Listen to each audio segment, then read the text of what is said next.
Gelas champagne terlepas dari tangan Bu Erni dan pecah di lantai granit saat tubuhnya jatuh ke bawah. Mulutnya berbusa. Maya menjerit minta tolong dan aku hanya berdiri, memegang gelas di tangan, berkata dalam hati, harusnya itu aku. Hari itu hari Sabtu, sekitar pukul 17.00 WIB. Rumahku di Kompleks Pondok Indah terasa begitu ramai setelah sekian lama sepi. 2 lantai dengan halaman bunga mawar dan pagar besi tempa yang kokoh. Rumah ini sudah menjadi saksi bisu perjalanan hidupku selama 43 tahun bersama mendiang suami.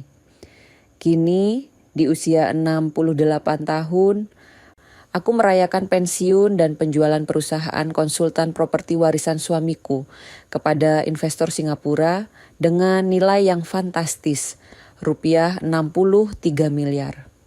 Arif, anak semata wayangku yang berusia 39 tahun, tampak begitu bersemangat mengatur acara syukuran ini.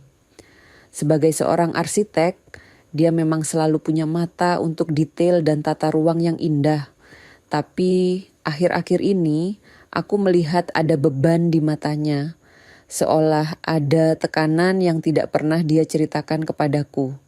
Yang tidak ku ketahui saat itu adalah kantornya sudah merugi parah selama pandemi dan dia sedang dililit utang yang mencekik. Yang paling menarik perhatianku adalah Maya, istriku yang berusia 36 tahun. Biasanya dia malas membantu pekerjaan rumah, lebih suka berbelanja atau nongkrong dengan teman-temannya di mall. Tapi hari ini dia benar-benar menjadi ratu acara. Dia menyewa bartender profesional, membawa pramusaji dari hotel bintang 5, dan bunga segar dari floris elit di Dharma Wangsa. Setiap tamu disambut dengan teh melati hangat dan makanan pembuka dari catering fusion yang mahal. Maya benar-benar ingin menunjukkan kepada semua orang bahwa dia adalah menantu teladan. Selama ini Arif dan Maya hidup dengan gaya yang sangat mewah. Rumah mereka di Pondok Cabe, mobil SUV keluaran terbaru, dan Nadira, cucu perempuanku yang berusia 15 tahun, bersekolah di sekolah internasional yang biayanya fantastis. Sebagian besar kehidupan mewah itu sebenarnya didanai dari bantuan yang selama ini kuberikan. Uang muka rumah, cicilan sekolah, bantuan bulanan yang diam-diam sudah lebih dari rupiah 500 juta dalam 4 tahun terakhir. Aku selama ini diam saja karena mereka adalah keluargaku. Tapi setelah menjual perusahaan, entah mengapa aku mulai curiga dengan intensi mereka yang sebenarnya. Di tengah keramaian acara, saat aku sedang berbincang dengan Pak Soeharto, mantan mitra bisnisku, mataku tidak sengaja menangkap pemandangan yang sangat mencurigakan. Maya berdiri di meja minuman, membuka tas clutch-nya dengan gerakan yang gugup. Dia mengeluarkan botol kecil transparan seukuran minyak kayu putih. Dengan tangan yang sedikit gemetar, dia menuangkan isi botol itu ke dalam salah satu gelas champagne yang punya ciri khas. Bibir gelas yang sumbing sedikit. Gelas itu memang hanya aku yang biasa pakai, karena sudah terbiasa dengan bentuknya. Setelah menuang, Maya sempat melihat sekeliling dengan mata yang waspada, lalu menyeka keringat di dahinya. Dia menutup botol dengan cepat dan masukkan kembali ke dalam tas, kemudian bergabung lagi dengan tamu-tamu seolah tidak terjadi apa-apa. Alih-alih panik atau membuat keributan, aku memilih untuk berpura-pura tidak melihat apapun. Aku tetap tersenyum kepada tamu-tamu, memeluk Nadira dengan hangat, dan memuji masakan yang disajikan. Dalam pikiranku, aku tahu satu hal. Ular tak bisa ditangkap dengan teriakan. Harus dipancing keluar dari sarangnya. Beberapa menit kemudian, Maya mendekatiku dengan gelas yang sudah diberi sesuatu itu. Wajahnya terlihat manis dan penuh perhatian, seperti biasa. Ibu, tadi saya lihat ibu duduk diam terus. Yuk, minum dulu. Ini champagne favorit ibu. kan? Arif juga khawatir loh kalau ibu capek. Aku tersenyum dan menerima gelas itu dengan tenang, seolah tidak ada yang aneh. Terima kasih sayang, Maya memang selalu perhatian sama ibu. Maya tersenyum lebar, matanya berbinar seolah sudah melihat kemenangan di depan mata. Yang dia tidak tahu adalah beberapa menit kemudian saat dia sedang sibuk memamerkan gelang berlian hadiah dari suami kepada istri Pak RW, aku diam-diam berpindah tempat. Aku mendekati Bu Erni, ibu kandung Maya yang berusia 61 tahun, yang terlihat linglung tanpa gelas di tangan.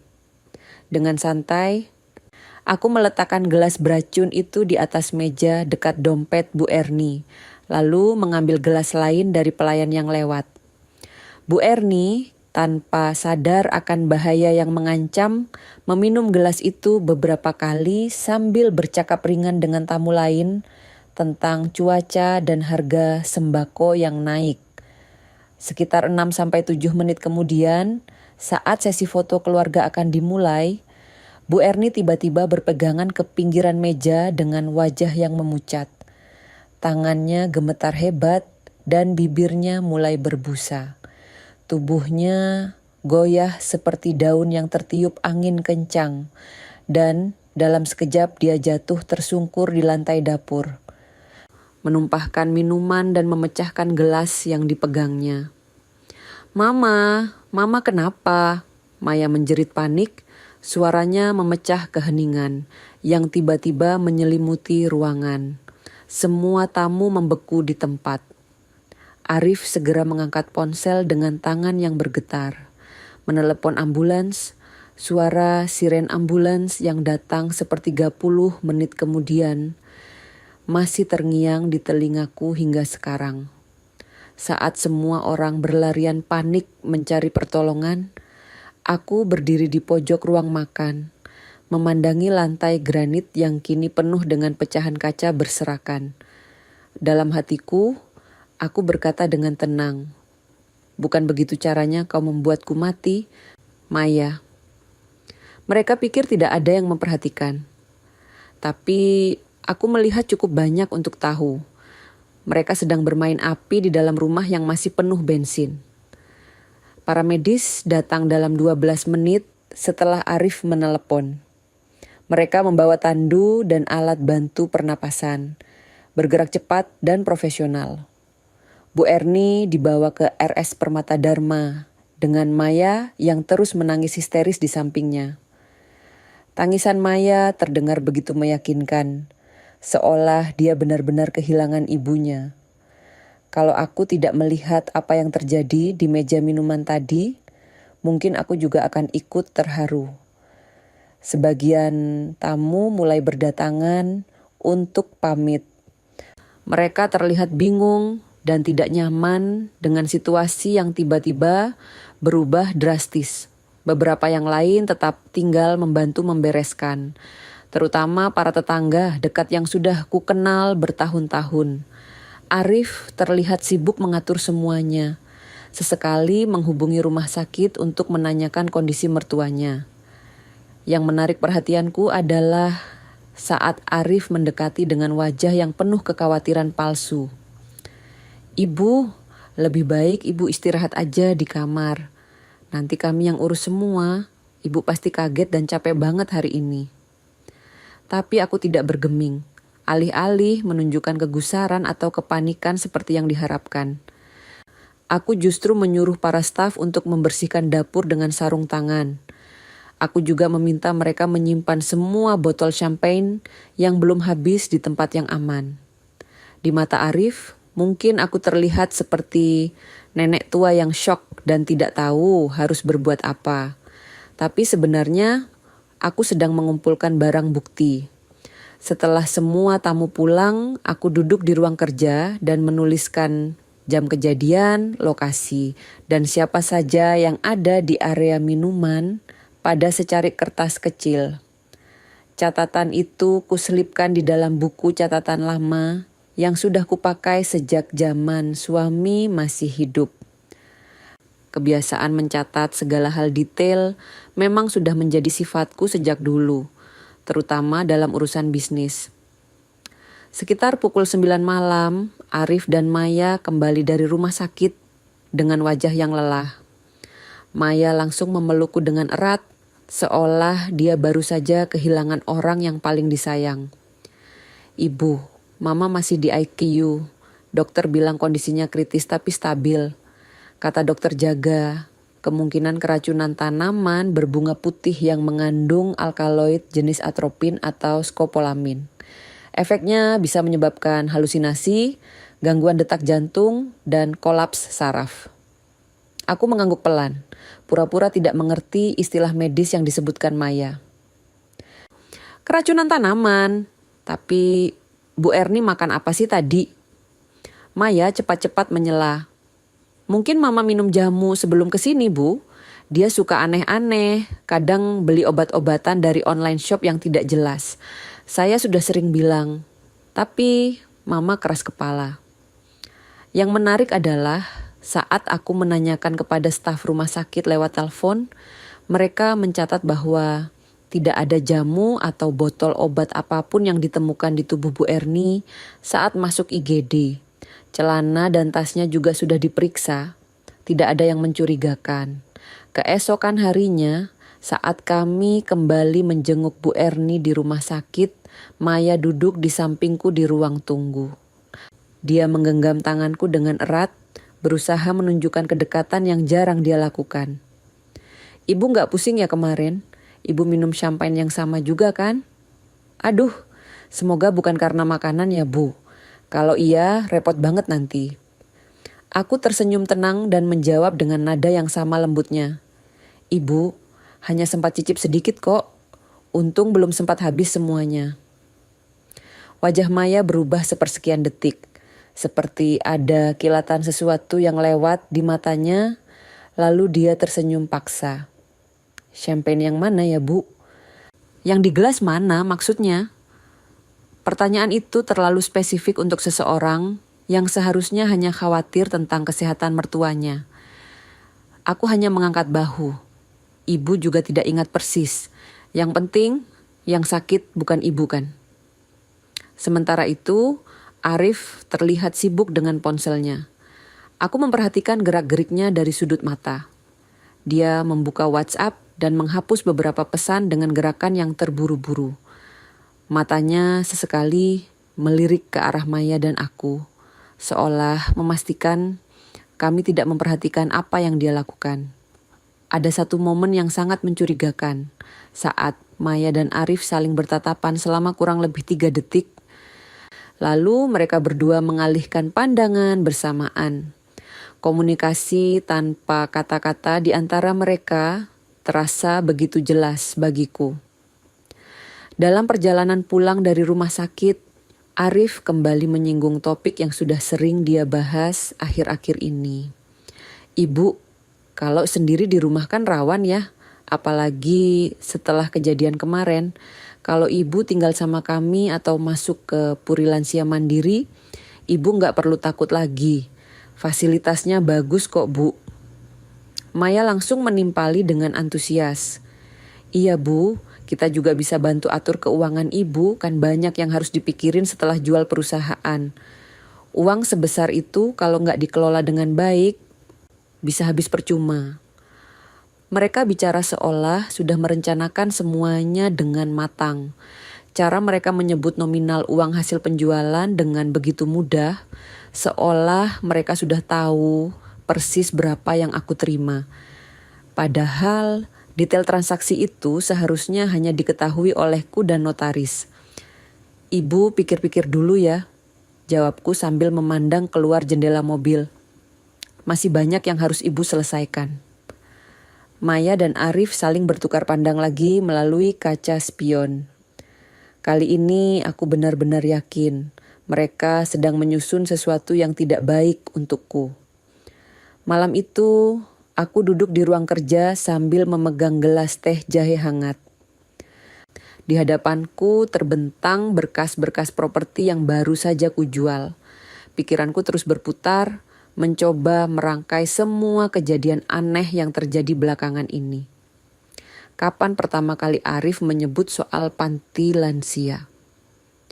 Sekitar 3 minggu setelah transaksi penjualan perusahaan selesai, kapan Maya mulai terlihat lebih perhatian dari biasanya, tepat setelah aku menceritakan nominal hasil penjualan kepada Arif.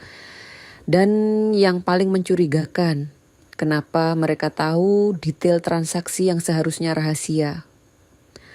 Dalam keheningan malam itu, aku sampai pada satu kesimpulan yang mengerikan. Kalau mereka berniat membunuh, maka semuanya pasti sudah direncanakan sejak lama. Dan aku akan buka semuanya dari akar. Aku mengambil pulpen dan mulai menulis di buku catatan lama. Halaman pertama, kronologi kejadian. Halaman kedua, orang-orang yang terlibat. Halaman ketiga, bukti-bukti yang perlu kukumpulkan. Dan halaman keempat, langkah-langkah yang harus kulakukan untuk melindungi diriku dan mengungkap kebenaran. Mereka mungkin mengira aku hanya nenek tua yang mudah ditipu. Tapi mereka lupa satu hal, aku tidak membangun perusahaan senilai puluhan miliar dengan menjadi orang yang naif.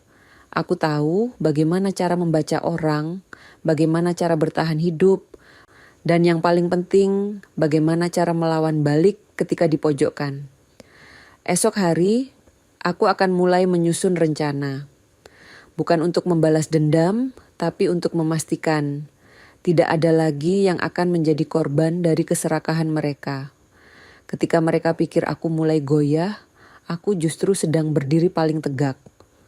Di saat mereka mengatur strategi, aku sudah lebih dulu menyusun skenario balasannya. Pagi itu, setelah semalam merenungkan semua kejadian aneh yang menimpaku, aku memutuskan untuk tidak tinggal diam. Aku bangkit dari tempat tidur dengan tekad yang bulat. Kalau mereka berani bermain kotor, aku akan bermain lebih pintar. Pengalamanku membangun bisnis selama puluhan tahun tidak akan sia-sia untuk menghadapi 2 orang yang mengira bisa mempermainkanku. Langkah pertama yang kulakukan adalah mencatat semua kejanggalan yang terjadi belakangan ini. Aku duduk di meja kerja dengan buku catatan lama, menulis dengan teliti setiap detail yang bisa kuingat. Tanggal transaksi penjualan perusahaan, 15 Agustus 2025. Siapa saja yang tahu nominal uang hasil penjualan? Aku, Pak Hartono si notaris, dan seharusnya hanya Arif yang kuberitahu sebagian. Tapi kenapa Maya juga tahu detail yang seharusnya rahasia? Aku juga mencatat kapan pertama kali Arif menyinggung soal panti lansia. Tepatnya 2 minggu setelah uang hasil penjualan masuk ke rekeningku. Saat itu dia bilang, "Ibu, kalau sendiri kan sepi, mending tinggal di tempat yang ada teman-temannya." Waktu itu aku pikir dia hanya khawatir, tapi sekarang aku mulai curiga itu bagian dari rencana besar mereka. Yang paling mencurigakan adalah perubahan sikap Maya. Biasanya dia jarang datang ke rumah, kalau datang pun hanya sebentar dan lebih sering main ponsel. Tapi sejak 2 bulan terakhir, Maya tiba-tiba jadi sangat perhatian. Dia sering membawakan makanan, menanyakan kesehatan, bahkan menawarkan diri untuk menemani belanja. Aku yang sudah puluhan tahun mengenal sifat aslinya tentu tahu kalau ada yang tidak beres. Setelah selesai mencatat, aku mengambil keputusan besar. Aku akan menghadapi mereka dengan cara yang sama strategisnya, bahkan lebih pintar. Tapi untuk itu, aku butuh bantuan orang-orang yang bisa kupercaya. Orang pertama yang kupikirkan adalah Pak Hartono, notaris yang sudah menangani urusan keluarga kami sejak suamiku masih hidup. Sekitar pukul 9 pagi, aku menelepon Pak Hartono. "Pak, saya mau konsultasi soal beberapa hal penting. Bisa ketemu hari ini?" "Tentu saja Bu Retno. Kebetulan saya ada waktu siang ini. Mau ke kantor atau saya yang datang ke rumah?" "Saya yang datang ke kantor saja, Pak. Ada hal-hal yang perlu dibicarakan dengan serius." Dalam perjalanan ke kantor Pak Hartono di daerah Sudirman, aku terus memikirkan strategi terbaik. Aku tidak bisa asal tuduh tanpa bukti yang kuat. Tapi aku juga tidak bisa diam saja menunggu mereka melancarkan rencana selanjutnya. Yang harus kulakukan adalah membangun benteng pertahanan sekaligus menyiapkan serangan balik. Pak Hartono menyambutku dengan hangat di ruang kerjanya yang dipenuhi tumpukan berkas dan buku-buku hukum. Wajahnya yang sudah berumur 63 tahun memancarkan kebijaksanaan dan pengalaman yang panjang. "Ada apa, Bu Retno? Dari suara telepon tadi, sepertinya ada sesuatu yang penting," katanya sambil menuangkan teh hangat. Aku menceritakan semua yang terjadi, mulai dari insiden champagne, keracunan Bu Erni, sampai kecurigaanku terhadap Arif dan Maya. Pak Hartono mendengarkan dengan serius, sesekali mengangguk dan membuat catatan kecil. Setelah aku selesai bercerita, Pak Hartono terdiam beberapa saat. Kemudian dia berkata dengan nada yang tenang tapi tegas, "Bu Retno, kalau dugaan Ibu benar, ini bukan sekadar soal uang. Ini soal nyawa. Kita harus bertindak dengan sangat hati-hati, tapi juga cepat. Makanya saya datang ke sini, Pak. Saya butuh langkah hukum yang tepat untuk melindungi diri saya sekaligus mengungkap apa yang sebenarnya mereka rencanakan." Pak Hartono mengambil pulpen dan mulai mencatat beberapa poin. "Baik, ini yang akan kita lakukan. Pertama, kita buat surat wasiat baru yang lebih ketat. Kedua, kita siapkan rekening dummy untuk keperluan jebakan. Ketiga, kita pasang sistem keamanan tambahan di rumah Ibu. Dan keempat, kita cari bantuan investigator pribadi untuk mengumpulkan bukti." Aku mendengarkan dengan saksama setiap langkah yang dijelaskan Pak Hartono. Untuk surat wasiat baru, dia menyarankan agar sebagian besar warisan dialihkan ke yayasan sosial. Arif hanya akan mendapat jatah bulanan terbatas, sekitar 65 juta per tahun. Maya tidak disebut sama sekali dalam surat wasiat. Yang paling penting, kalau ada indikasi percobaan kejahatan atau manipulasi kondisi kejiwaanku, maka warisan Arif akan otomatis gugur. Tapi Pak, bagaimana kalau mereka curiga dengan surat wasiat yang baru? Makanya kita buat secara diam-diam dulu. Mereka tidak perlu tahu sampai waktunya tiba. Sementara itu kita beri mereka umpan berupa rekening dummy yang berisi sedikit uang, biar mereka mengira rencana mereka berjalan lancar. Ide rekening dummy itu sangat cerdas. Kami akan membuat rekening baru yang berisi hanya 1 juta rupiah. Tapi di atas kertas terlihat seperti rekening utama. Kalau Maya atau Arif mencoba mengakses atau mentransfer uang dari rekening itu, mereka akan langsung ketahuan dan bisa dilaporkan ke polisi. Setelah membahas langkah-langkah hukum, Pak Hartono memberikan nomor telepon Bu Patricia, mantan rekan bisnisku yang kini menjalankan firma investigasi pribadi. Bu Patricia ini sangat berpengalaman, Bu. Dia bisa membantu menggali informasi tentang aktivitas keuangan dan komunikasi Arif sama Maya tanpa mereka sadari. Aku mencatat nomor Bu Patricia dengan hati-hati. Terima kasih Pak Hartono, saya merasa jauh lebih tenang sekarang.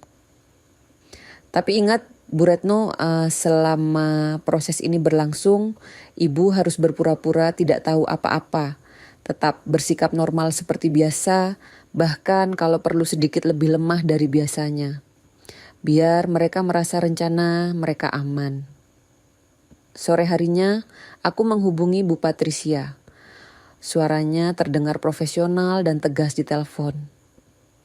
"Bu Retno, Pak Hartono sudah ceritakan sedikit situasinya. Saya bisa bantu tapi butuh waktu beberapa hari untuk riset awal. Yang saya butuhkan adalah nama lengkap, nomor KTP, dan kalau ada nomor rekening mereka." Untungnya sebagai ibu dan mertua, aku punya akses ke data-data pribadi Arif dan Maya. Aku memberikan semua informasi yang diminta Bu Patricia. Saya akan mulai dari penelusuran keuangan dulu, Bu. Kalau ada transaksi atau aktivitas yang mencurigakan, dalam 3 bulan terakhir pasti akan ketahuan. Untuk komunikasi, saya butuh waktu sedikit lebih lama, tapi bisa dilakukan. 3 hari kemudian, Bu Patricia mengirimkan laporan awal yang sangat mengejutkan. Arif ternyata memiliki utang yang jauh lebih besar dari yang kukira. Kantornya defisit hampir 900 juta rupiah akibat proyek gagal di BSD. Sementara Maya, utang kartu kreditnya sudah mendekati 1 miliar 200 juta rupiah. Tapi transaksi belanja mewahnya tetap berjalan seolah tidak ada masalah keuangan. Yang paling mencengangkan adalah temuan tentang pembayaran rutin ke Dr. Rahmat Gunawan, seorang psikiater khusus lansia. Maya sudah 5 kali membayar konsultasi atas namaku. Padahal aku tidak pernah bertemu dokter itu. Semua pembayaran dilakukan dari rekening pribadi Maya. Seolah dia yang menanggung biaya pengobatan untuk ibu mertuanya yang mulai pikun. Tapi yang paling mengejutkan adalah polis asuransi jiwa atas namaku senilai 2 miliar 500 juta rupiah. Polis itu dibeli 2 bulan sebelum acara syukuran, dengan Maya sebagai ahli waris utama. Aku sama sekali tidak tahu tentang asuransi itu, yang artinya tanda tangan di dokumen polis kemungkinan besar dipalsukan. Bu Patricia juga menemukan bukti bahwa Maya tengah menyicil ruko kecil di daerah Cipete menggunakan nama keponakan sepupunya. Uang muka senilai 160 juta rupiah dibayar tunai, dengan catatan bahwa sisanya akan dibayar setelah pencairan dana dari pihak keluarga. Semua bukti ini semakin memperkuat dugaanku bahwa mereka memang merencanakan untuk menyingkirkanku dan merebut seluruh warisan. Rencana mereka sudah disusun dengan detail, dari mulai membuat aku terlihat pikun di mata dokter, mengurus asuransi jiwa, sampai menyiapkan tempat usaha untuk masa depan mereka setelah aku tidak ada. Keesokan harinya, Arif dan Maya datang ke rumah membawa map merah yang terlihat resmi. Wajah mereka ceria, seolah membawa kabar baik. Ibu, kami sudah urus semuanya ke Puri Lansia Mandiri. Kebetulan ada slot kosong yang langka banget, tapi harus segera diputuskan. Soalnya antrian panjang, kata Arif dengan nada meyakinkan. Maya membuka map dan mengeluarkan beberapa lembar dokumen. Ini formulir pendaftarannya, Bu. Terus ini surat kuasa buat pengelolaan aset, biar nanti kalau ibu butuh apa-apa, kami bisa langsung bantu tanpa ribet. Aku memeriksa dokumen-dokumen itu dengan kacamata baca, berpura-pura kebingungan di beberapa bagian. Maya dengan sabar menjelaskan setiap poin, mengarahkan di mana aku harus tanda tangan, dan membantu mengisi bagian-bagian yang kosong. Surat kuasa ini untuk apa ya? Tanyaku dengan nada polos. Oh, itu biar kalau ada urusan bank atau dokumen penting, kami bisa bantu ibu. Jadi ibu gak perlu repot-repot keluar rumah atau ke kantor notaris. Praktis kan? Yang mereka tidak tahu adalah dokumen yang aku tanda tangani bukan dokumen asli yang mereka bawa. Sebelum mereka datang, aku sudah menyiapkan dokumen palsu yang mirip, yang sudah disiapkan Pak Hartono. Jadi meski aku menandatangani, secara hukum tidak ada kekuatan apapun. Setelah mereka pulang dengan wajah puas, aku langsung menghubungi Pak Hartono untuk melaporkan kejadian ini. Mereka sudah mulai bergerak lebih agresif, Pak. Sepertinya timeline mereka dipercepat. Baik, Bu Retno, besok kita akan memasang CCTV tersembunyi dan panic button di beberapa titik di rumah ibu. Saya juga akan mengatur agar petugas keamanan patroli lebih sering di sekitar kompleks. Malam itu, aku tidak bisa tidur nyenyak. Pikiranku terus berputar, membayangkan langkah selanjutnya yang mungkin mereka ambil.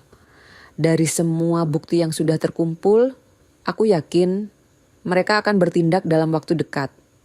Maya sudah terlalu jauh berinvestasi dengan uang yang belum dia miliki. Sementara utang-utang mereka terus menumpuk. Keesokan sore, Maya datang sendirian dengan membawa tas kecil. Wajahnya terlihat lebih pucat dari biasanya, dan matanya tampak lelah. "Ibu, saya mau ngobrol sebentar. Ada yang mau saya ceritakan." Kami duduk di ruang tamu. Maya terlihat gelisah, tangannya terus meremas-remas tas yang dibawanya. "Ibu, sebenarnya kondisi keuangan kami lagi agak sulit. Arif gak mau cerita ke ibu. Tapi saya merasa ibu harus tahu. Kantor Arif lagi ada masalah besar dan saya juga ada utang yang lumayan banyak." Aku mendengarkan dengan wajah yang khawatir, seolah baru tahu masalah mereka. "Memangnya seberapa parah, Maya?" "Lumayan parah, Bu. Makanya kami berharap ibu bisa bantu sedikit. Nggak banyak kok, paling sekitar 500 juta. Buat nutup utang yang paling urgent." 500 juta yang dia sebut tidak banyak, itu hampir sama dengan total bantuan yang sudah kuberikan selama 4 tahun terakhir. Tapi yang menarik adalah cara dia menyampaikannya, seolah ini permintaan darurat yang tidak direncanakan. Padahal dari semua bukti yang sudah kukumpulkan, jelas mereka sudah merencanakan ini sejak lama. "Ibu akan pikir-pikir dulu ya. Sayang, uang hasil penjualan perusahaan juga belum semuanya cair." Wajah Maya berubah sedikit kecewa. Tapi dia cepat menyembunyikannya dengan senyuman. "Iya Bu, gak apa-apa. Saya cuma mau ibu tahu aja kondisinya gimana." Setelah Maya pulang, aku menelepon Bu Patricia untuk update terbaru. "Bu Retno, saya dapat informasi tambahan yang cukup mengkhawatirkan. Maya baru saja mengajukan pinjaman ke beberapa rentenir dengan jaminan sertifikat rumah ibu. Dia bilang ke mereka kalau rumah itu akan segera jadi miliknya." Informasi itu seperti pukulan telak. Mereka tidak hanya berniat merebut uang, tapi juga rumah yang sudah menjadi saksi bisu perjalanan hidupku selama puluhan tahun. Selain itu, saya juga menemukan chat grup antara Maya, Arif, dan seseorang bernama Denny. Isinya membahas tentang timeline dan eksekusi rencana. Saya belum bisa akses detail percakapannya, tapi dari konteks yang tertangkap, sepertinya mereka merencanakan sesuatu dalam waktu dekat. Malam itu, aku duduk di teras belakang rumah, memandangi bunga-bunga mawar yang sudah kurawat bertahun-tahun. Dalam keheningan malam, aku membuat keputusan final. Aku tidak akan lari atau menghindar. Aku akan menghadapi mereka dengan segala senjata yang sudah kusiapkan. Esok hari, aku akan mulai babak baru dalam permainan ini. Saatnya menunjukkan kepada mereka bahwa meremehkan seorang Retno Suryani adalah kesalahan terbesar yang pernah mereka buat. Di saat mereka mengira aku akan jatuh dalam jebakan mereka. Tapi yang mereka tidak tahu, aku sedang memancing mereka masuk ke jebakanku. Pagi itu, aku bangun dengan perasaan yang jauh lebih tenang dibanding hari-hari sebelumnya. Bukan karena masalahnya sudah selesai, tapi karena aku sudah punya rencana yang matang. Seperti kata almarhum suami dulu, kalau mau menang melawan musuh yang licik, jangan pakai emosi. Pakai kepala dan kesabaran. Langkah pertama yang kulakukan adalah menelepon Pak Hartono untuk membahas detail jebakan legal yang sudah kami rencanakan. Kami sepakat untuk membuat surat kuasa umpan yang akan kuberikan kepada Arif dan Maya. Surat itu akan memberikan mereka akses ke rekening dummy yang hanya berisi 1 juta rupiah. Sementara itu, semua rekening asli sudah dipasang sistem peringatan otomatis. Kalau ada yang mencoba mengakses tanpa seizinku, alarm akan langsung berbunyi dan laporan otomatis akan dikirim ke polisi. Bu Retno, Hari ini teknisi akan datang untuk pasang CCTV tersembunyi dan panic button di beberapa titik strategis di rumah. Mereka akan menyamar sebagai teknisi AC supaya tidak mencurigakan. Kata Pak Hartono melalui telepon. Bagus Pak, saya akan pastikan Arif dan Maya tidak datang hari ini. Sekitar pukul 10 pagi, teknisi keamanan datang dengan van bertuliskan Servis AC Berkah Jaya. Mereka bekerja dengan sangat profesional, memasang kamera mini di sudut-sudut ruangan yang tidak akan terlihat oleh mata biasa. Panic button dipasang di kamar tidur, ruang kerja, dan dapur. Disamarkan sebagai tombol lampu biasa. Yang paling canggih adalah sistem audio yang bisa menangkap percakapan dalam radius 5 meter. Semua rekaman akan tersimpan otomatis di server cloud yang hanya bisa diakses oleh aku, Pak Hartono, dan perusahaan keamanan. Sore harinya, aku mulai menjalankan bagian paling penting dari rencana. Berpura-pura mulai pikun. Aku harus meyakinkan Arif dan Maya bahwa kondisi mentalku mulai menurun sehingga mereka merasa aman untuk melangkah lebih jauh. Ketika Arif datang menjenguk sekitar pukul 5 sore, aku menyambutnya dengan sedikit kebingungan. Arif, kamu siapa ya? Oh iya, kamu anakku. Maaf, tadi ibu sempat lupa. Kataku sambil pura-pura mengucek mata. Arif terlihat sedikit kaget, tapi wajahnya kemudian menunjukkan ekspresi yang sulit kubaca. Antara khawatir atau senang, aku tidak bisa memastikan. Ibu kenapa? Kok kayak bingung gitu? Ibu gak tahu kenapa, akhir-akhir ini suka lupa. Tadi ibu mau ke kamar mandi. Malah masuk ke dapur, terus kemarin ibu nyariin kacamata. Padahal udah dipakai di mata. Aku sengaja menyebut beberapa kejadian yang terdengar seperti gejala awal demensia. Arif mendengarkan dengan saksama, sesekali mengangguk dan bertanya lebih detail. Ibu udah bilang ke dokter belum? Mungkin perlu pemeriksaan lebih lanjut. Belum, ibu takut ke dokter. Nanti kalau ternyata sakit serius gimana? Arif mengeluarkan ponselnya dan mengetik sesuatu dengan cepat. Dari sudut mata, aku bisa melihat dia sedang mengirim pesan ke seseorang. Kemungkinan besar Maya. Ibu, gimana kalau besok kita ke dokter spesialis saraf? Saya kenal dokter yang bagus. Dia ahli masalah memori dan pikun pada lansia. Dokter mana, Rif? Dokter Rahmat Gunawan. Dia dokter yang menangani masalah kejiwaan dan memori pada orang tua. Kliniknya di daerah Kemang. Aku menahan diri untuk tidak tersenyum. Ternyata Arif langsung mengarahkan ke dokter yang sama yang sudah dibayar Maya. Ini membuktikan bahwa mereka memang sudah menyiapkan skenario untuk membuat aku dinyatakan tidak waras secara medis. Baiklah, kalau kamu bilang dokter itu bagus, ibu mau. Tapi kamu temani ya. Pasti Bu, saya akan atur jadwalnya besok. Setelah Arif pulang, aku langsung menghubungi Bu Patricia untuk memberitahu perkembangan terbaru. Bu Retno, saya sudah siapkan rekaman percakapan Maya dengan Dokter Rahmat. Ternyata Maya sudah membayar dokter itu untuk membuat laporan palsu bahwa ibu mengalami demensia stadium awal. Dokter itu akan memberikan rekomendasi agar ibu dirawat di panti atau diserahkan pengasuhan dan pengelolaan hartanya kepada keluarga.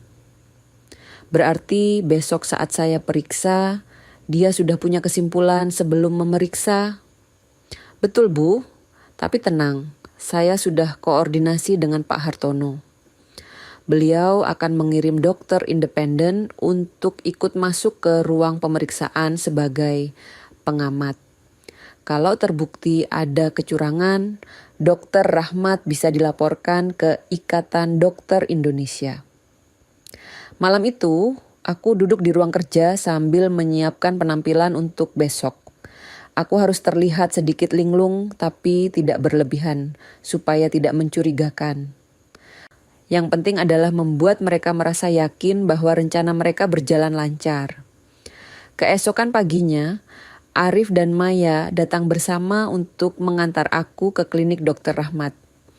Maya terlihat lebih bersemangat dari biasanya, wajahnya berseri-seri seolah akan mendapat kabar baik. Di perjalanan, aku sengaja bertanya hal-hal yang aneh untuk memperkuat kesan pikun. Kita mau kemana ya? Kok jalanannya asing? Ke dokter Bu, kemarin kan sudah dibicarakan. Jawab Arif sabar. Dokter apa? Ibu gak sakit kok. Maya ikut menjawab dengan nada yang dibuat-buat peduli. Ibu kan kemarin bilang suka lupa-lupa. Makanya kita periksa ke dokter, biar tahu penyebabnya apa. Sesampainya di klinik, kami disambut oleh seorang suster yang langsung mengarahkan ke ruang tunggu. Beberapa menit kemudian, Dr. Rahmat memanggil nama. Pria paruh baya dengan kacamata tebal itu menyambutku dengan senyuman yang terkesan dibuat-buat. Selamat pagi Bu Retno, saya Dr. Rahmat. Mari silakan duduk. Pemeriksaan dimulai dengan pertanyaan-pertanyaan standar tentang usia, alamat, dan riwayat kesehatan. Aku sengaja menjawab beberapa pertanyaan dengan sedikit ragu-ragu dan salah sebut tanggal. Ibu lahir tahun berapa? Tahun berapa ya? 50, 57 atau 59? Dr. Rahmat mencatat dengan antusias setiap keraguan yang kutunjukkan. Dia juga melakukan tes sederhana seperti menyuruh aku mengingat 3 kata, menggambar jam, dan menceritakan aktivitas harian. Yang menarik adalah di tengah pemeriksaan, seorang dokter lain masuk ke ruangan dengan alasan observasi untuk penelitian. Dokter itu memperkenalkan diri sebagai Dokter Sarah dari RS Siloam. Aku tahu dia adalah dokter independen yang dikirim Pak Hartono. Setelah pemeriksaan selesai, Dr. Rahmat langsung memberikan kesimpulan tanpa menunggu hasil tes laboratorium atau pemeriksaan lanjutan. Berdasarkan pemeriksaan tadi, Ibu Retno menunjukkan gejala-gejala awal demensia. Kondisi ini memerlukan pengawasan ketat dan pengelolaan khusus. Saya merekomendasikan agar ibu dirawat di fasilitas khusus lansia atau minimal diserahkan pengasuhannya kepada keluarga dengan surat kuasa resmi. Arif dan Maya saling pandang dengan ekspresi yang sulit disembunyikan. Ada kilatan kepuasan di mata mereka. Jadi kondisi ibu serius dok? Tanya Maya dengan nada yang dibuat-buat khawatir. Cukup serius, tanpa penanganan yang tepat, kondisinya bisa memburuk dengan cepat. Yang paling penting sekarang adalah memastikan ibu tidak mengambil keputusan penting sendiri, seperti urusan keuangan atau properti. Aku mendengarkan dengan wajah kosong, seolah tidak mengerti apa yang sedang dibicarakan. Tapi dalam hati, aku mencatat setiap kata yang diucapkan Dr. Rahmat sebagai bukti keterlibatannya dalam konspirasi ini. Setelah keluar dari klinik, Maya langsung mengeluarkan ponselnya dan menelepon seseorang. Semuanya berjalan sesuai rencana. Dokternya sudah kasih rekomendasi, besok kita bisa mulai proses surat kuasanya. Aku pura-pura tidak mendengar, sibuk memandang keluar jendela mobil dengan ekspresi bingung.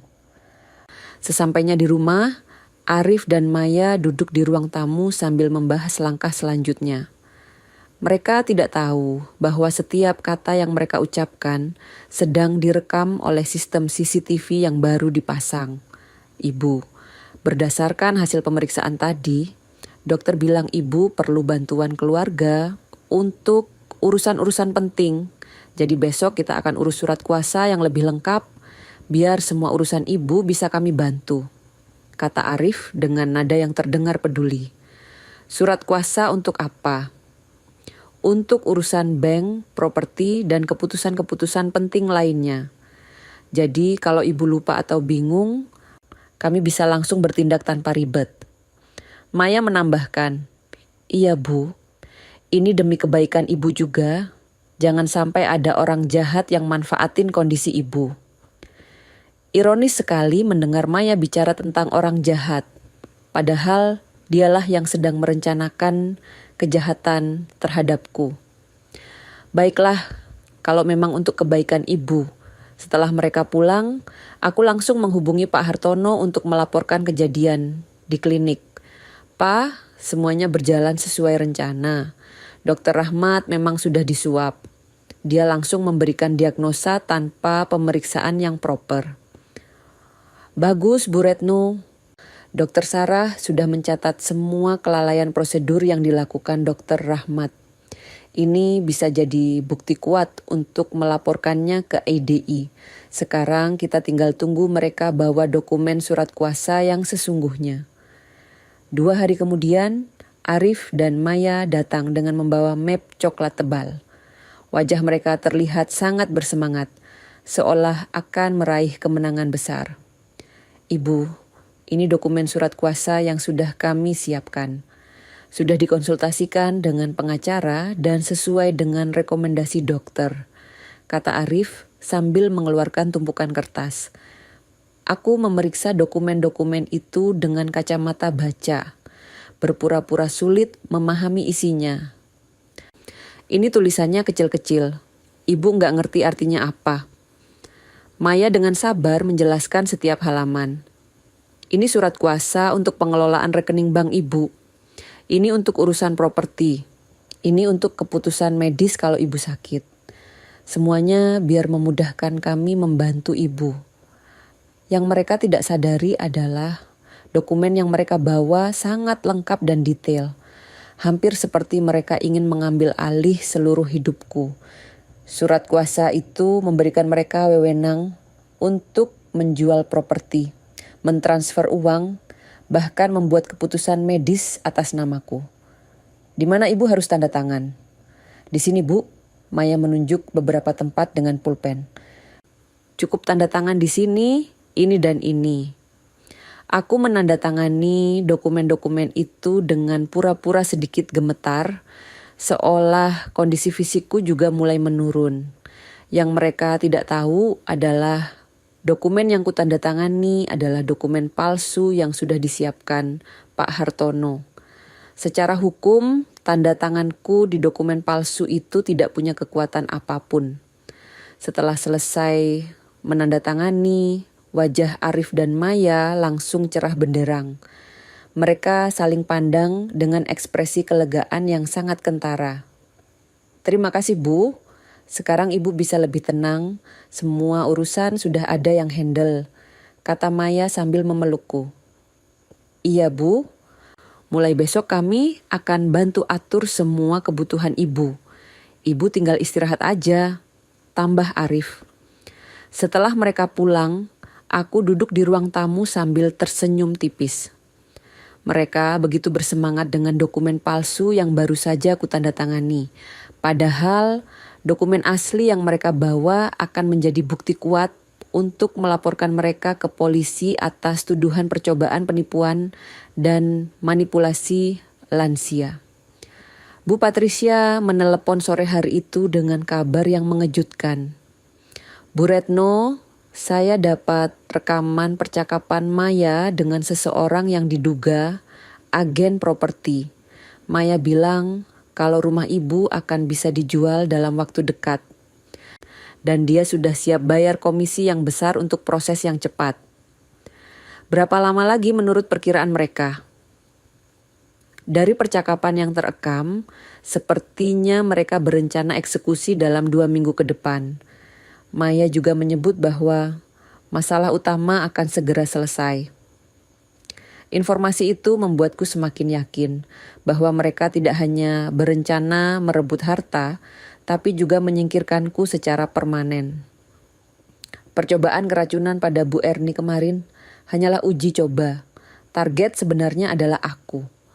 Malam itu aku duduk di teras belakang sambil memandangi bulan purnama. Dalam keheningan malam, aku merefleksikan semua yang sudah terjadi.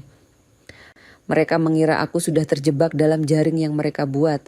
Padahal Merekalah yang sedang berjalan masuk ke dalam perangkap yang sudah kusiapkan dengan matang. Esok hari akan menjadi hari yang menentukan. Aku sudah menyiapkan semua bukti, semua saksi, dan semua langkah hukum yang diperlukan.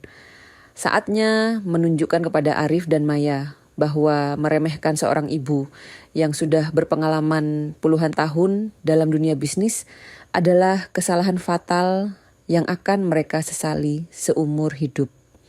Dalam hatiku, aku berkata, kalian pikir aku sudah tua dan lemah, tapi kalian lupa. Pengalaman dan kebijaksanaan tidak akan pernah kalah dari keserakahan dan kecurangan. Terkadang, satu-satunya orang yang bisa menjungkir balikan semuanya adalah orang yang kamu anggap paling tidak berdaya. Pagi itu, aku terbangun dengan perasaan yang berbeda. Hari ini adalah hari di mana semua kartu akan dibuka di atas meja. Semua bukti sudah terkumpul, semua saksi sudah siap, dan semua jebakan sudah terpasang. Yang perlu kulakukan sekarang adalah menunggu Arif dan Maya datang dengan percaya diri membawa dokumen terakhir mereka. Sekitar pukul 9 pagi, Pak Hartono datang bersama Bu Erni yang terlihat jauh lebih sehat setelah keluar dari rumah sakit seminggu yang lalu. Yang mengejutkan, Bu Erni membawa tas kecil yang berisi sesuatu yang sangat berharga. Bu Retno, saya sudah pikirkan matang-matang. Saya nggak bisa diam terus lihat anak saya berbuat jahat sama ibu. Saya bawa bukti yang mungkin ibu butuhkan. Kata Bu Erni dengan suara yang bergetar tapi tegas. Dari tasnya, Bu Erni mengeluarkan sebuah kantong plastik kecil berisi botol transparan yang sudah familiar bagiku. Ternyata malam saat dia keracunan, Bu Erni sempat mengambil botol itu sebelum para medis datang. Saya ingat betul. Maya mendekati saya dan meletakkan gelas di meja. Setelah saya minum dan mulai pusing, saya lihat botol kecil ini jatuh dari tas Maya. Entah kenapa saya ambil dan masukkan ke saku celana. Mungkin naluri ibu yang merasa ada yang enggak beres. Bu Erni juga mengeluarkan gelas yang sumbing, gelas yang biasanya kupakai. Ini juga saya ambil dari tempat yang sama. Saya ingat gelas ini punya ciri khas yang ibu selalu pakai. Pak Hartono langsung mengambil kedua barang bukti itu dengan sarung tangan. Bu Erni, ini bukti yang sangat berharga. Kita akan bawa ke laboratorium forensik untuk analisis lengkap. Yang paling mengharukan adalah saat Bu Erni menatapku dengan mata berkaca-kaca. Bu Retno, saya minta maaf sebesar-besarnya. Anak saya sudah berbuat keji sama ibu. Tapi saya nggak bisa tinggal diam. Saya tahu Maya bukan anak yang jahat dari kecil. Tapi entah kenapa dia berubah jadi begini. Aku memeluk Bu Erni dengan hangat. Bu Erni nggak perlu minta maaf. Justru saya berterima kasih karena Bu Erni berani ambil sikap. Ini bukan salah Bu Erni. Sekitar pukul 10, Bu Patricia datang membawa hasil investigasi terbaru yang sangat mengejutkan. Dia duduk di ruang tamu sambil membuka laptop dan menunjukkan beberapa dokumen. Bu Retno, saya berhasil mendapatkan rekaman audio percakapan Maya dengan seseorang di balik panggung saat acara syukuran. Ini direkam oleh Dedi, tukang dekor yang kebetulan lagi pasang mikrofon cadangan. Bu Patricia memutar rekaman audio berdurasi sekitar 2 menit. Suara Maya terdengar jelas sekali. Kamu yakin ini akan berhasil? Kalau ketahuan gimana? Suara laki-laki yang tidak kukenal menjawab, tenang aja, dosisnya pas, gak akan ketahuan di autopsi rutin. Yang penting timingnya tepat. Tapi kalau Ibu Retno curiga gimana? Makanya harus dilakukan pas banyak orang, biar terlihat seperti kecelakaan. Lagian, siapa yang bakal curiga sama menantu yang baik? Maya terdengar terkekeh pelan. Iya, juga sih. Setelah ini semua masalah selesai. Rumah bisa dijual, uang bisa diambil, dan kita bisa hidup tenang. Rekaman itu berlanjut dengan pembicaraan tentang pembagian hasil dan rencana setelah masalah utama selesai. Mereka bahkan membahas tentang alibi dan cara menghadapi pertanyaan polisi kalau ada yang curiga. Bu Patricia, ini bukti yang sangat kuat. Di mana Dedi sekarang? Tanyaku. Dia sudah saya atur untuk datang hari ini juga, Bu. Awalnya dia takut, tapi setelah saya jelaskan ini soal nyawa manusia, dia setuju untuk jadi saksi. Pak Hartono mengangguk sambil mencatat. Dengan rekaman ini ditambah bukti fisik dari Bu Erni dan laporan dari dokter independen soal kecurangan Dr. Rahmat, kita punya kasus yang sangat kuat. Sekitar pukul 11, Dedi datang dengan wajah pucat dan tangan yang gemetar. Pria berusia sekitar 35 tahun, itu terlihat sangat nervous, tapi tekad untuk mengungkap kebenaran terlihat jelas di matanya.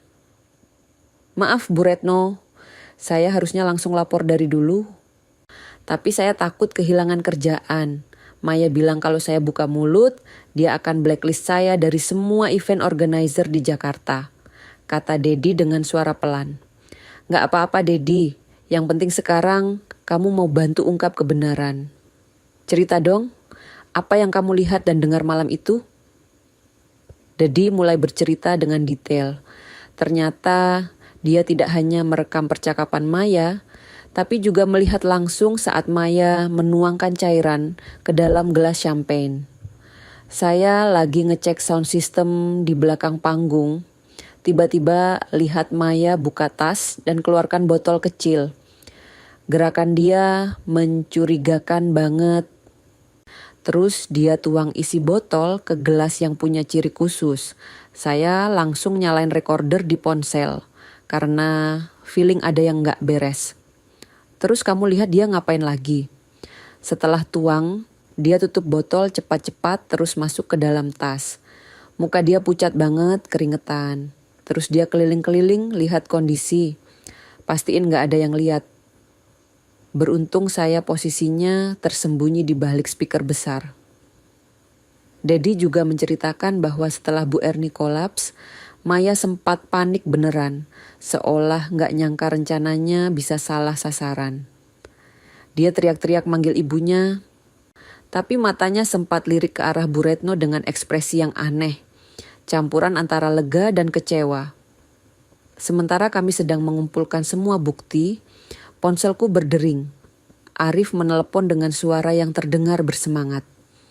Ibu, kami akan datang siang ini bawa dokumen final. Ada beberapa hal terakhir yang perlu diurus untuk kelengkapan surat kuasa kemarin. Baiklah, ibu tunggu di rumah. Setelah menutup telepon, aku memberitahu semua yang hadir bahwa pertunjukan besar akan segera dimulai. Pak Hartono sudah mengatur agar 2 orang petugas polisi sektor Kebayoran bersiaga di luar rumah, menyamar sebagai tukang kebun kompleks. Bu Retno, nanti ketika mereka datang, biarkan mereka bicara dulu. Biar semua percakapan terekam dengan jelas. Jangan tunjukkan kalau kita sudah tahu rencana mereka. Pesan Pak Hartono. Sekitar pukul 2 siang, Arif dan Maya datang dengan membawa map merah dan wajah penuh percaya diri. Mereka sama sekali tidak menyadari bahwa di ruang tamu sudah menunggu 3 orang yang akan mengubah hidup mereka selamanya. Pak Hartono, Bu Erni, dan 2 orang yang mereka kira adalah tamu biasa. Maya langsung kaget saat melihat ibunya duduk tenang di sofa. Wajahnya berubah pucat seketika. Mama, kenapa ada di sini? Mama kan harusnya istirahat di rumah. Bu Erni menatap anaknya dengan tatapan yang sangat dingin. Saya memang harusnya istirahat, tapi setelah minum champagne pemberianmu kemarin, saya jadi gak bisa istirahat tenang. Arif masih belum menangkap situasinya. Dia duduk di sofa sambil membuka map merah. Ibu, ini dokumen terakhir yang perlu ditandatangani. Setelah ini semua urusan selesai dan ibu bisa hidup lebih tenang. Pak Hartono yang selama ini diam, tiba-tiba bersuara. Arif, Maya, Sebelum Ibu Retno tanda tangan apapun, ada beberapa hal yang perlu kami klarifikasi dulu. Maya mulai gelisah.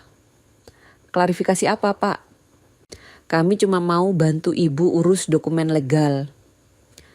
Klarifikasi soal rekaman percakapan kalian di belakang panggung malam acara syukuran.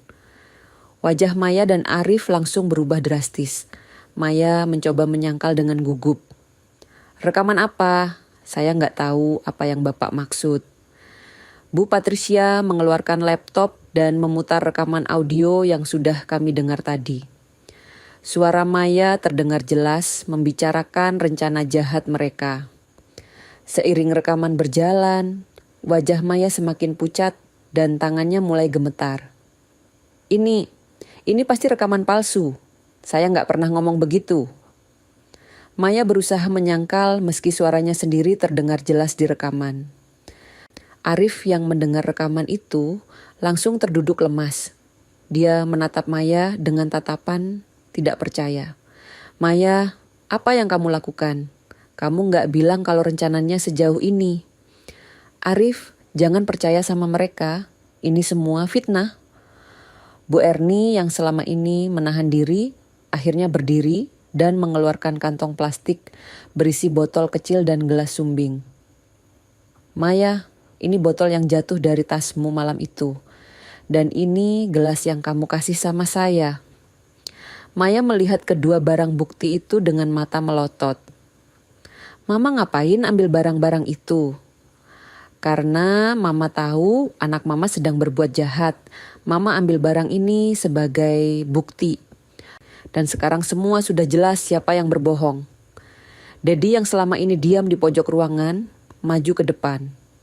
Saya juga saksi mata Bu Maya. Saya lihat sendiri waktu Ibu tuang cairan ke gelas Bu Retno. Maya mulai histeris.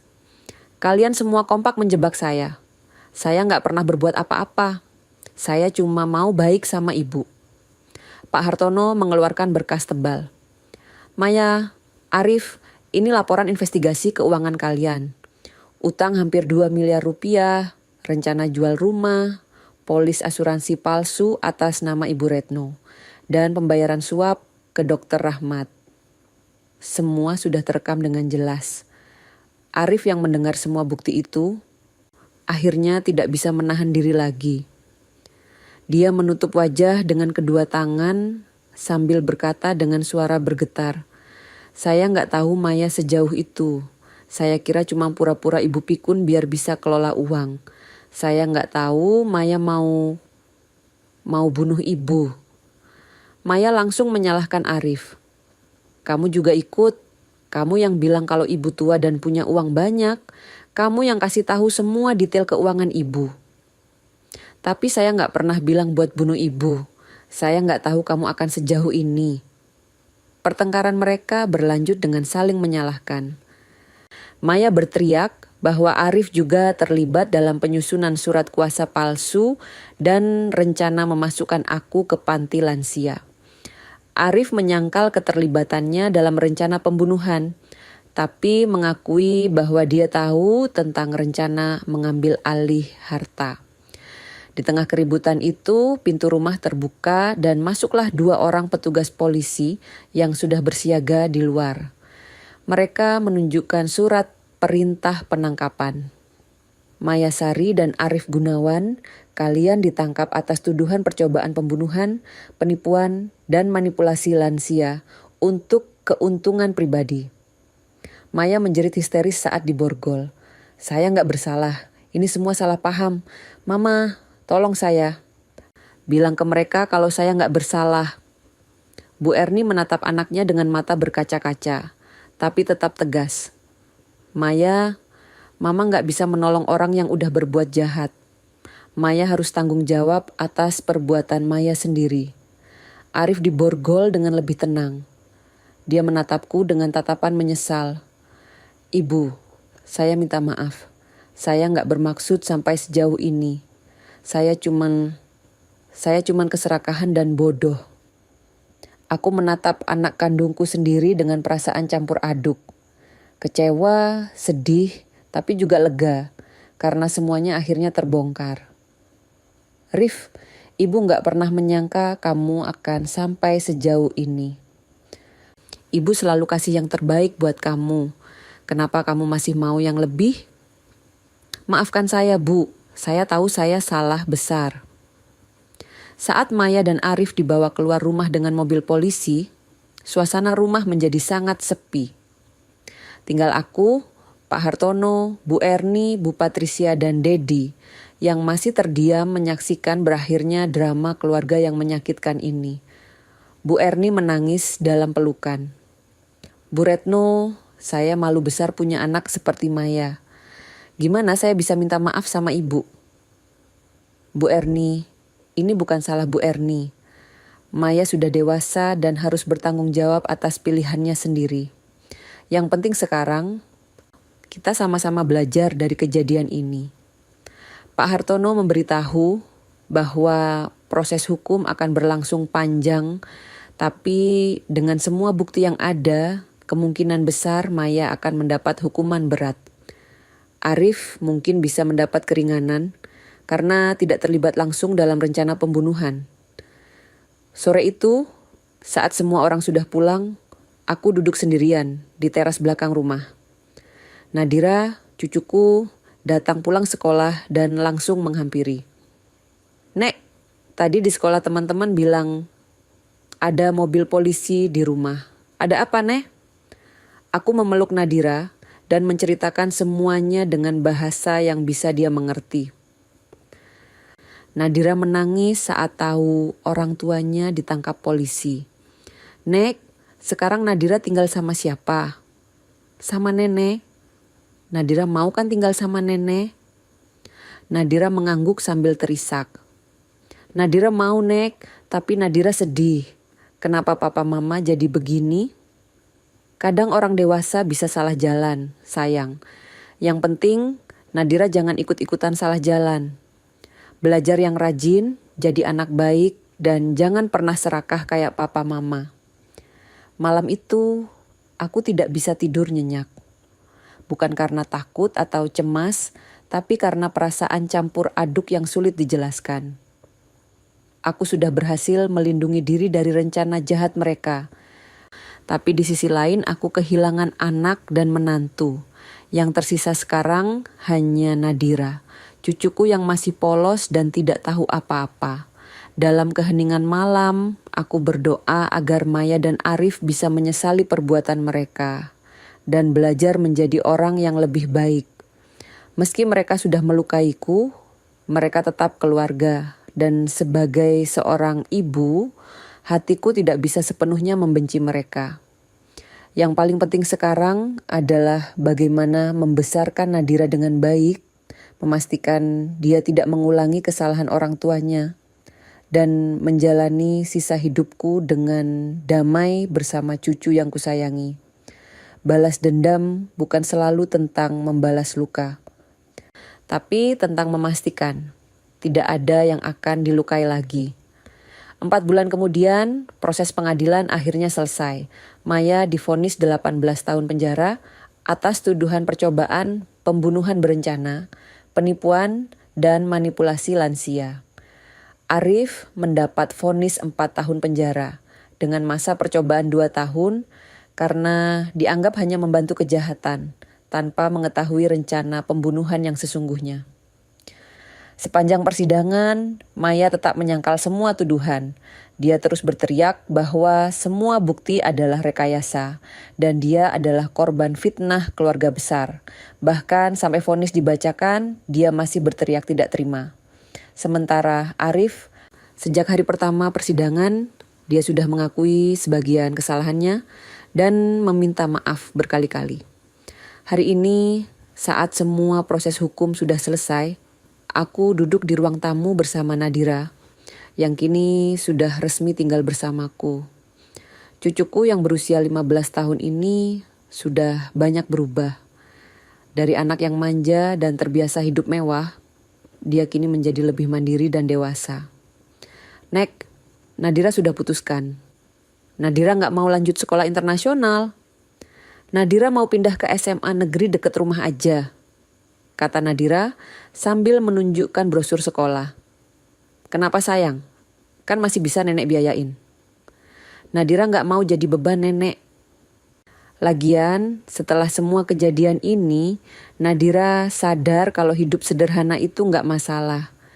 Yang penting Nadira bisa sekolah dan belajar dengan baik.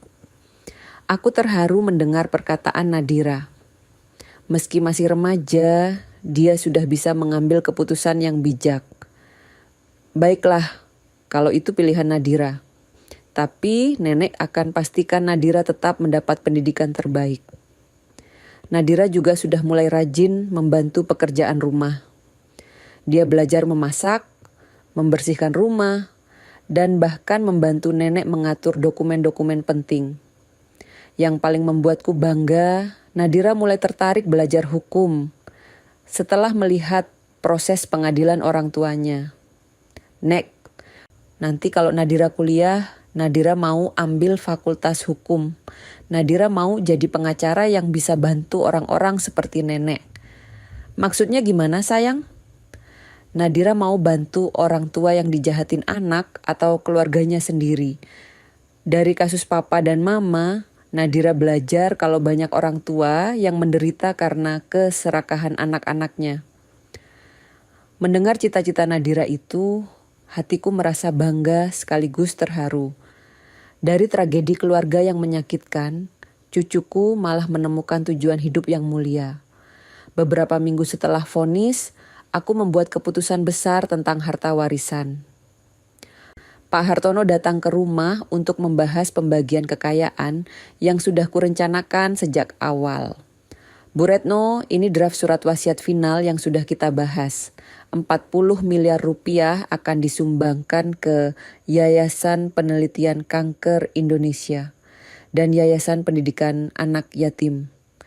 15 miliar akan dikelola dalam bentuk tabungan pendidikan untuk Nadira yang bisa diakses saat dia berusia 21 tahun.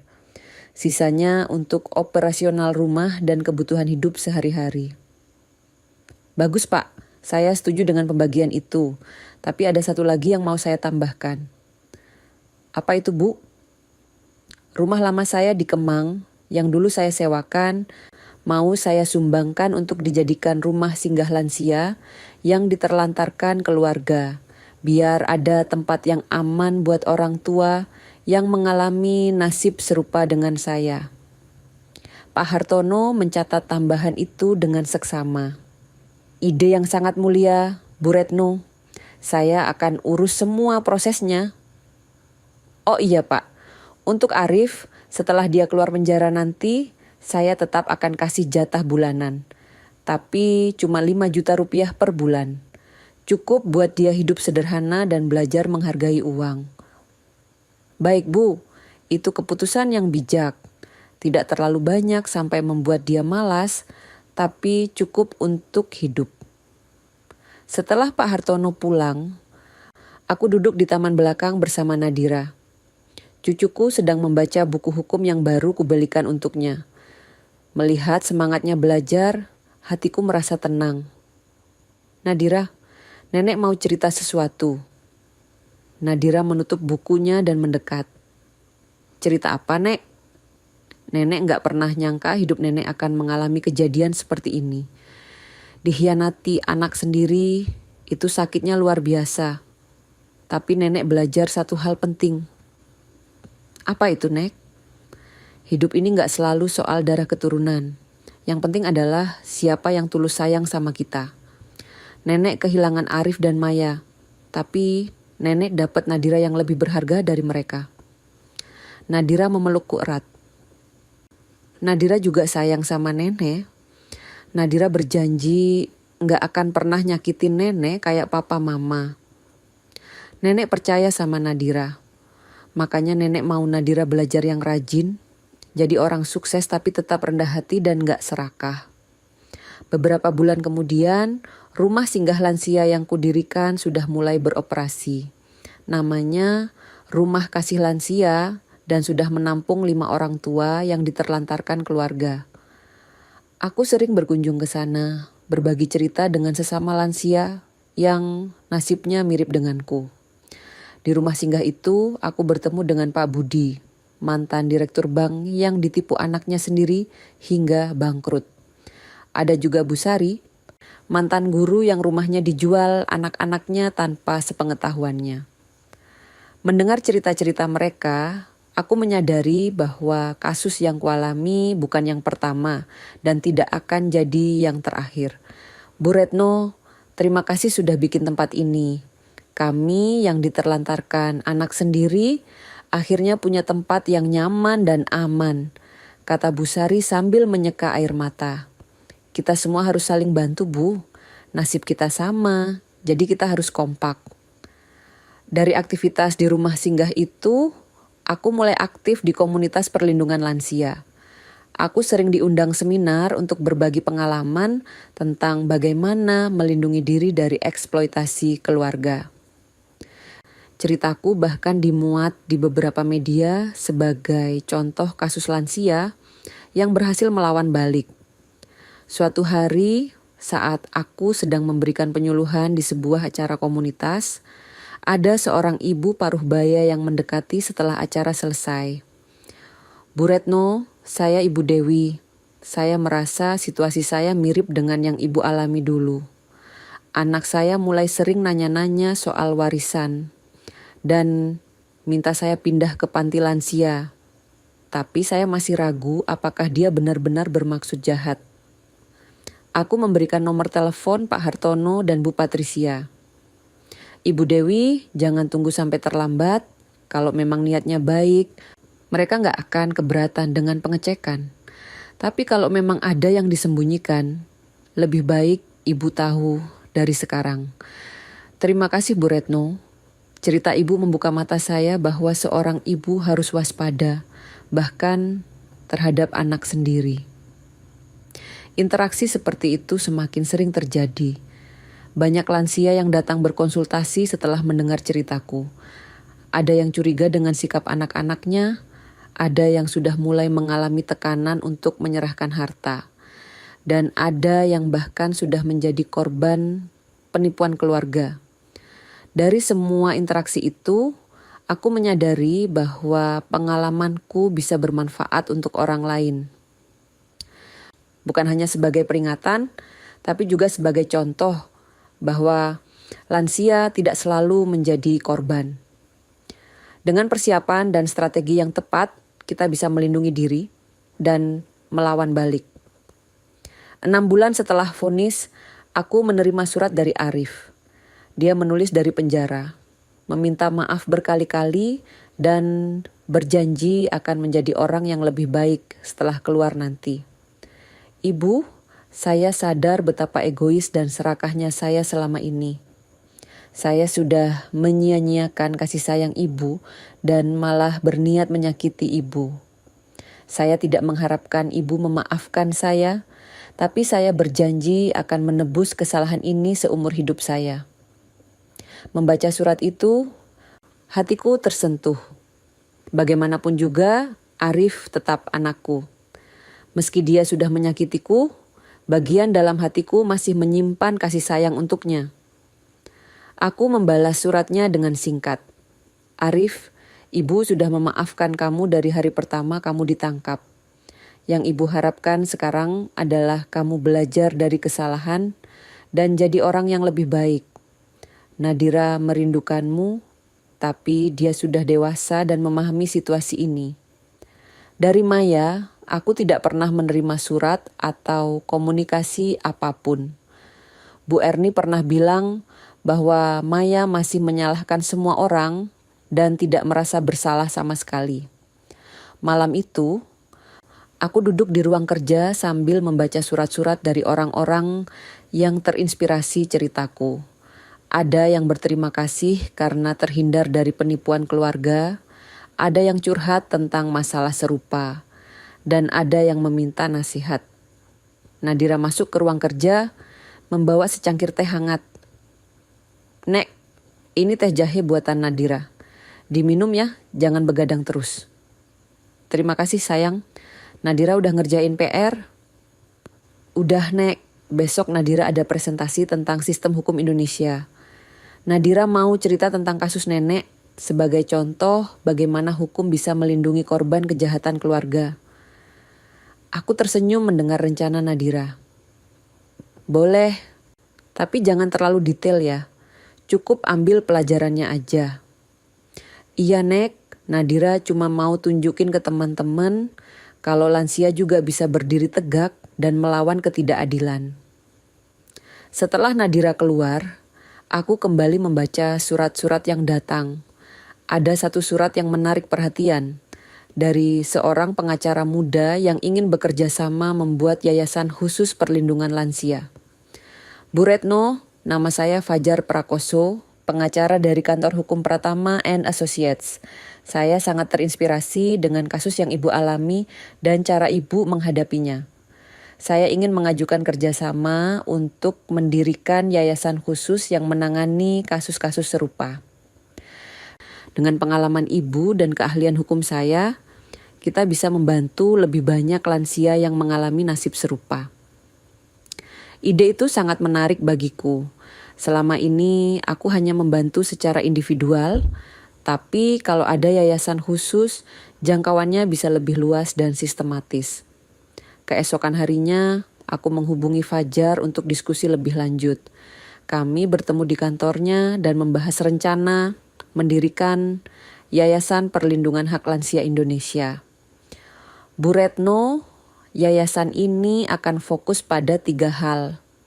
Edukasi untuk mencegah lansia menjadi korban, bantuan hukum untuk lansia yang sudah menjadi korban, dan advokasi kebijakan perlindungan lansia tingkat nasional.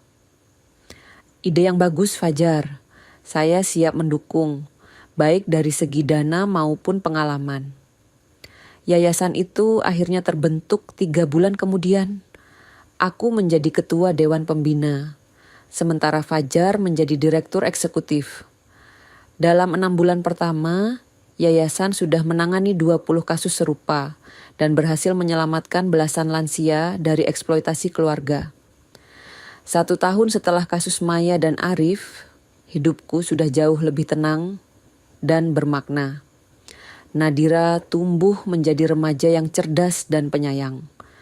Rumah singgah lansia berjalan dengan baik. Yayasan Perlindungan Lansia juga semakin berkembang. Malam itu aku duduk di teras belakang sambil memandangi bintang-bintang. Nadira duduk di sampingku sambil belajar untuk ujian besok. Nek, boleh Nadira tanya sesuatu? Tanya apa, sayang? Nenek pernah menyesal gak udah melaporkan papa mama ke polisi.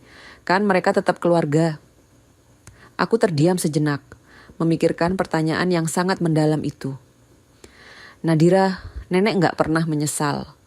Bukan karena nenek gak sayang papa mama, tapi karena kalau nenek diam, papa mama gak akan pernah belajar. Dan yang lebih penting, mungkin ada korban lain setelah nenek.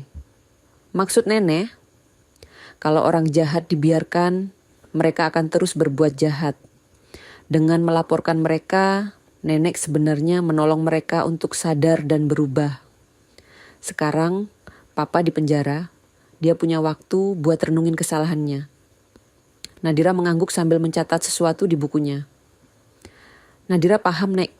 Jadi keadilan itu gak selalu terlihat kejam, tapi sebenarnya bentuk kasih sayang juga. Pintar Nadira. Makanya nenek selalu bilang, kadang cinta yang sejati itu harus tegas, bukan selalu lembut. Malam semakin larut, tapi aku dan Nadira masih berbincang tentang hidup, keadilan, dan makna keluarga yang sesungguhnya. Dalam keheningan malam itu, aku merasa bersyukur. Meski mengalami pengkhianatan yang menyakitkan, aku mendapat pelajaran berharga dan kesempatan untuk membantu orang lain. Yang paling membahagiakan adalah melihat Nadira tumbuh dengan nilai-nilai yang baik. Dia belajar dari kesalahan orang tuanya dan bertekad menjadi orang yang lebih baik. Saat menutup hari itu, aku memandangi langit malam dan berkata dalam hati, Tuhan tidak tidur, tapi manusia harus bangun sebelum semuanya terlalu terlambat.